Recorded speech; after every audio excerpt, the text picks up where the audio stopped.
రామ్ గోపాల్ వర్మ ఉన్నాడు. వాడు ఎక్స్ట్రీమ్ ఈ పర్వర్షన్ ఉంది వానికి.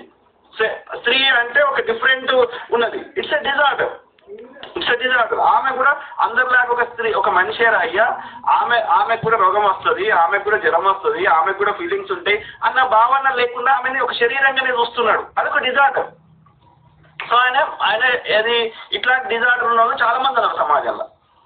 సో వీళ్ళందరికీ ఏంది కౌన్సిలింగ్, అరే స్త్రీ అంటే ఇది కాదురా, ఆమె కూడా చచ్చిపోతుందిరా, ఆమెకు కూడా రోగాలు వస్తాయిరా, అదొక కొవ్వు పదార్థమేరా బ్రెస్ట్ లో ఉండేది, అంతకుమించి ఏం లేదురా అయ్యా, స్త్రీలకి కొన్నిట్లలో ఎక్కువ ఫ్యాట్ అక్యుములేట్ అవుతుంది, మగోడికి గుండెపోట్లు వస్తాయి, స్త్రీకి రావు, ఇది డిఫరెంట్ గా మెకానిజం ఉంది అనేది వారికి ప్రాక్టికల్ చూపెడితే, 4 శవాలను తీసుకుపోయి కోసి చూపెడితే అప్పుడు వాని ఆలోచన కొంచెం మారుతుంది.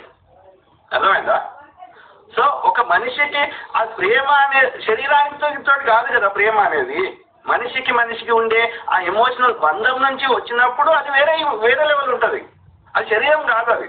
కానీ మనలకి ఏది పూర్తిగా ఎంజాయ్ చేయడం తెలియదు, తిండిని పూర్తిగా ఎంజాయ్ చేయడం తెలియదు, సెక్స్ని పూర్తిగా ఎంజాయ్ చేయడం తెలియదు, ఆ ఎమోషన్స్ వాల్యూ తెలియదు, ఏది తెలియదు. ఒక ఎందుకు బతుకుతున్నామో తెలియకుండా బతికేస్తున్నాం, అంటే ఒక జీవోత్సవం లాగా బతుకుతున్నాం.